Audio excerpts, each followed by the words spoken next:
बेटे हम लोगों ने पिछले लेक्चर में ना डाटा ट्रांसमिशन मोड्स के बारे में कुछ पढ़ा था। अब ना हम उसको थोड़ा सा लॉन्ग क्वेश्चन के तौर पे देख लेते हैं, क्योंकि ये आप लोगों का एक इम्पोर्टेंट लॉन्ग क्वेश्चन है जिसको हम लोग डिस्कस करेंगे।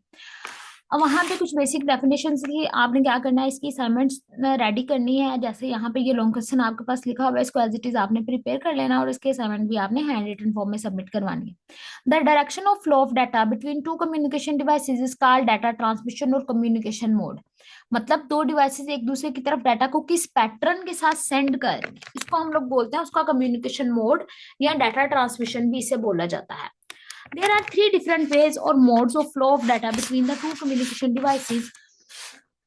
Occur these are simplex mode, half duplex mode, and full duplex mode. Simplex mode और हाफ डुप्लेक्स मोड और सिंप्लेक्स मोड की सिंपल इंट्रोडक्शन मैंने आप लोगों को पिछले लेक्चर में भी पढ़ाया था कि ये बेसिकली हमारे पास होते क्या है। हम इनको यहाँ पे दोबारा देख लेते हैं। मैं आपको ओवरव्यू दे दूं। सिंप्लेक्स मोड में डाटा सिर्फ सिर्फ एक डायरेक्शन में मूव करता है। मतलब अगर एक सेंडर है तो वो सिर्फ सेंडर ही है, वो रिसीवर नहीं हो सकता। और एक रिसीवर है तो वो सिर्फ रिसीवर ही होगा, वो सेंडर नहीं हो सकता।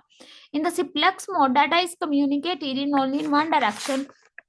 A terminal can only send data and cannot receive it, or it can only receive data but cannot send it. Simplex mode is usually used for the remote devices that is meant only to receive data. Radio broadcasting and TV transmission, मतलब radio broadcasting और TV transmission simplex mode की definition है।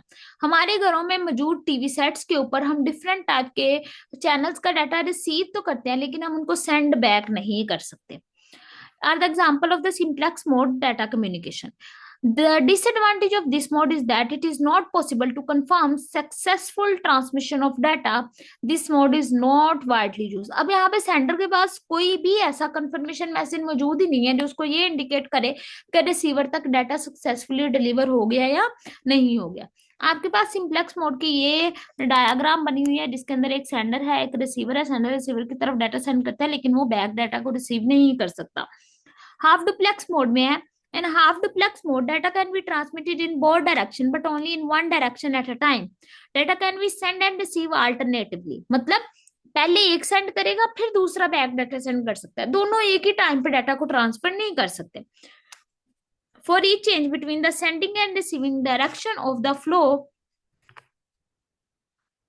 data communication reverse this wastes time and slow down data transmission rate। अब देखिए यहाँ पे जैसे आपके सामने डायग्राम है, एक सेंडर है। जब ये सेंडर के तौर पे काम कर रहा है तो ये डाटा को सेंड कर रहा है, और यहाँ पे ये रिसीवर के तौर पे काम कर रहा है। और ये जो रिसीवर है यहाँ पे डाटा को इसको रिसीव करने के बाद वापस सेंड करते हैं, इसीलिए इसको यहाँ पे डॉटेड लाइन के साथ जो है वो रिप्रेजेंट किया हुआ है। Internet browsing can be thought of an example of half duplex communication. When a user send a request for a web page, the data flow from the user computer to the web server.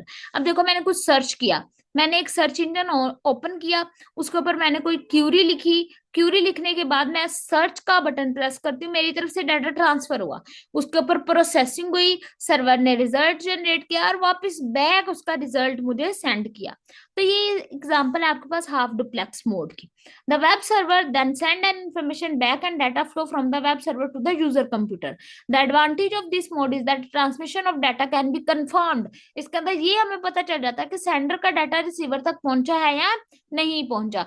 जैसे देखो मेरी तरफ device की तरफ से कोई data गया, मेरा डाटा अगर सर्वर पे डिलीवर नहीं हुआ तो मुझे वेब ब्राउजर पे कोई एरर मैसेज शो हो जाएगा कि आप इसके साथ कनेक्ट नहीं हो पा रहे। तो इसको हम क्या बोलते हैं कि इसके अंदर हमें कंफर्म हो जाता है। The disadvantage is that a lot of time is wasted in changing direction of flow of data. इसके अंदर टाइम बहुत वेस्ट होता है, स्लो डाटा कम्युनिकेशन। उसके बाद फुल डुप्लेक्स मोड है। In full duplex mode data can be transmitted in both direction simultaneously. Full duplex mode provide fast mode of data communication as no time wasted in changing the direction of the data transmission. इसको full duplex mode कहा जाता है और इसकी example है हमारे पास हमारे telephone communication is an example of full duplex mode. तो ये हमारे पास तीन कम्युनिकेशन के मोड थे जिनको आपने लॉन्ग क्वेश्चन के तौर पे प्रिपेयर कर लेना है। ये जो है आपके पास एक इंपॉर्टेंट लॉन्ग क्वेश्चन है। अब आपके पास ये कुछ एमसीक्यूज हैं इसी पॉइंट से रिलेटेड। जैसे ये लिखा हुआ है, an arrangement in which data can be receive and send simultaneously is called the telephone conversation is an example of walkie talkie is an example of communication mode communication between the computer and keyboard involves internet surfing is an example of television broadcasting and as example of transmission permitting data to move only one direction at a time is called dash is the fastest communication mode and communication transmission mode is number of transmission modes क्या है। ये कुछ past paper के MCQs हैं जो आप इनके answer आपने अपनी असाइनमेंट के अंदर इंक्लूड करने हैं। अच्छा बेटे, यहाँ तक होप सो ये वाला क्वेश्चन आपको क्लियर होगा, इसके अंदर कोई भी कंफ्यूजन नहीं है। इसका हमने एक ओवरव्यू पिछले लेक्चर में पढ़ा था, अभी हमने इसको कंप्लीट कर लिया। अब हम इससे थोड़ा सा नेक्स्ट मूव करते हैं ताकि हमें थोड़ा सा आइडिया हो जाए कि इससे नेक्स्ट हमने क्या पढ़ा। अच्छा बेटे, हमारा जैसे नेक्स्ट टॉपिक है वो है ट्रांसमिशन टाइप्स कौन कितनी है। हमने पहले देखा जी मोड्स क्या है। मोड्स में हमने देखा था कि डाटा सेंडर से रिसीवर की तरफ जा कैसे रहा है। और डाटा ट्रांसमिशन टाइप्स के अंदर हम लोग क्या देख रहे हैं कि डाटा सेंडर से रिसीवर तक पहुंचेगा कैसे। जैसे मैं आप लोगों को बताऊं जी, एक सेंडर है और एक रिसीवर है।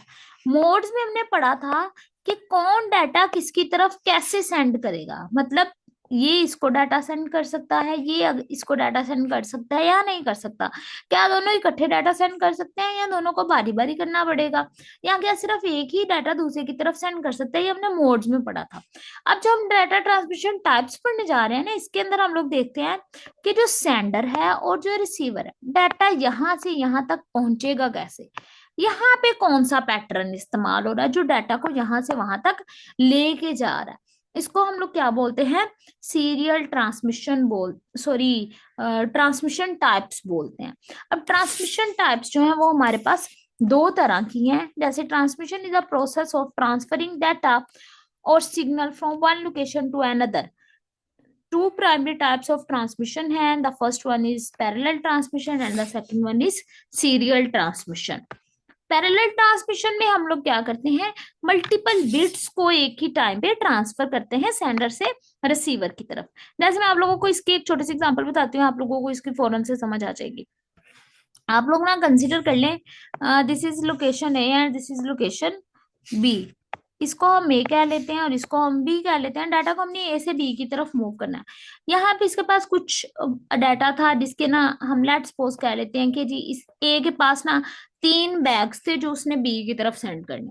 अब वो जो 3 बैग्स है ना, ये बी की तरफ सेंड करेगा जहाँ तो इस तरीके से कि ये क्या करे, 3 पर्सन को बुलाए। एक को कहे तुम पहला बैग उठा लो, दूसरे को कहे तुम दूसरा उठा लो, और तीसरे को कहे तुम तीसरा उठा लो।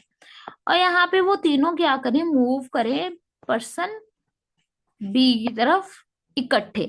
तो ये क्या कर रहे हैं, हम तीनों इकट्ठे मूव हुए। जब तीनों ए से बी की तरफ इकट्ठे जाएंगे तो डाटा कम्युनिकेशन बड़ी फास्ट होगी। अब यहाँ पे वो डाटा कम्युनिकेशन तो फास्ट है, लेकिन यहाँ से उसको यहाँ से यहाँ मूव करने के लिए अब स्पेस भी ज्यादा चाहिए। मतलब आसान लफ्जों में मैं कहूँ कि एक लोकेशन से दूसरी जगह जाने के लिए उसको number of lanes, number of roads ज्यादा चाहिए ताकि वो वहां से वहां तक आसानी से पहुंच सके। एक तो हमारे पास ये होती है। अब हम ज्यादा नंबर ऑफ रोड्स, या अगर मैं कंप्यूटर के टर्म में बात करूं, हमें ज्यादा नंबर ऑफ वायर चाहिए ताकि हम एक वायर में एक, दूसरी में दूसरा और तीसरी में तीसरे को भेज सकें। लेकिन अगर हम देखें यहाँ पे कि जी हमारे पास हमने लॉन्ग डिस्टेंस पे डाटा को सेंड करना है, ये होता है शॉर्ट डिस्टेंस के लिए। शॉर्ट डिस्टेंस पे अगर डाटा सेंड करना होता है हम कुछ इस तरीके से पैरेलल ट्रांसमिशन करवा सकते हैं। लेकिन लॉन्ग डिस्टेंस के लिए इस पे पॉसिबल नहीं है क्योंकि यहाँ पे हमें नंबर ऑफ लाइंस बहुत ज्यादा चाहिए होती है। तो इस वजह से फिर लॉन्ग डिस्टेंस के लिए ऐसी वायर्स को मैनेज करना थोड़ा मुश्किल हो जाता है।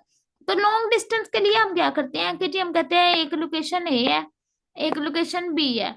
ए ने अगर ये 3 बैग सेंड करने हैं तो वो क्या करेगी, पहले पहला बैग बी को सेंड करेगी, फिर दूसरा, और उसके बाद तीसरा।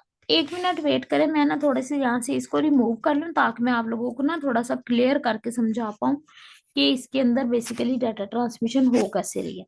जैसे ए है और बी है। ए ने 3 बैग सेंड करने हैं इसको। ए क्या करेगा, पहले एक बैग आएगा इसके पास, 1 आ गया। वन के बाद दूसरा बैग आए और दूसरे के बाद तीसरा, मतलब एक रो है, पहले पहला आया, फिर दूसरा और फिर तीसरा। उसके अंदर क्या था, पहला दूसरा और तीसरा इकट्ठे मूव कर रहे थे कुछ इस तरीके से। तो इसको सीरियल ट्रांसमिशन कहते हैं और इसको पैरेलल ट्रांसमिशन कहते हैं। होप सो इसके कॉन्सेप्ट की आपको समझ आ गई होगी। अब हम इसकी डेफिनेशंस को थोड़ा सा देख लेते हैं कि इसकी डेफिनेशंस क्या हैं हमारे पास।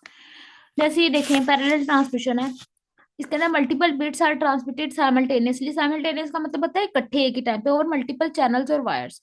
एडवांटेजेस हैं, फास्टर डाटा ट्रांसफर और multiple bits are send simultaneously. Suitable for the short distance communication, computer और प्रिंटर के दरमियान की जो कम्युनिकेशन है वो पैरेलल ट्रांसमिशन हो सकती है। डिसएडवांटेज है, expensive as it require multiple wires और channel, single interface use long distance due to the cross task. अब यहाँ पे हमारे पास क्या है कि ये इसका कुछ डिसएडवांटेज है कि मल्टीपल वायर्स हमें रिक्वायर होती हैं जिसको मैनेज करना मुश्किल हो जाता है और हम इसको लॉन्ग डिस्टेंस के लिए इस्तेमाल नहीं कर सकते। ओल्डर कंप्यूटर पे interconnection use a parallel port, वो जो पैरेलल पोर्ट हमने पढ़ी थी वो एक एग्जांपल है पैरेलल ट्रांसमिशन की। सीरियल ट्रांसमिशन है, require fewer wires, make it cost effective and suitable for long distance, less prone to single interface, make it more reliable over the longer distance। Disadvantage and typically slower for the short distance since only one bit is transmitted at a time। Types of transmission है, serial transmission, asynchronous and synchronous। Synchronous, asynchronous है, data sent with the start and stop bit suitable for the slow data transfer, and synchronous है, continuous data stream with the synchronization ideal for high speed data transfer। इसकी detail हम देखेंगे कि basically synchronous और एसिंक्रोनियस transmission कैसे करें कल वाले लेक्चर में। यहाँ पे USB and network communication protocols are the example of serial transmission. यहाँ तक हमारा आज का लेक्चर था। इसकी कुछ समरी बताई हुई है हमें लास्ट स्लाइड में। Comprehensive comparison between the parallel and serial transmission। parallel है fast, used for the short distance but costly and interface prone, and serial है reliable, cost effective and for long distance through the slower or short range application। अब हमारे पास ये इसकी कुछ summary थी जिसको हमने देख लिया, और ये हमारे पास डाटा कम्युनिकेशन की टाइप्स थी। आपने इन दोनों टॉपिक्स को अच्छे से देख लेना। इसकी जो डिटेल है वो हम कल वाले लेक्चर में करेंगे। ओके बेटे, अल्लाह हाफिज।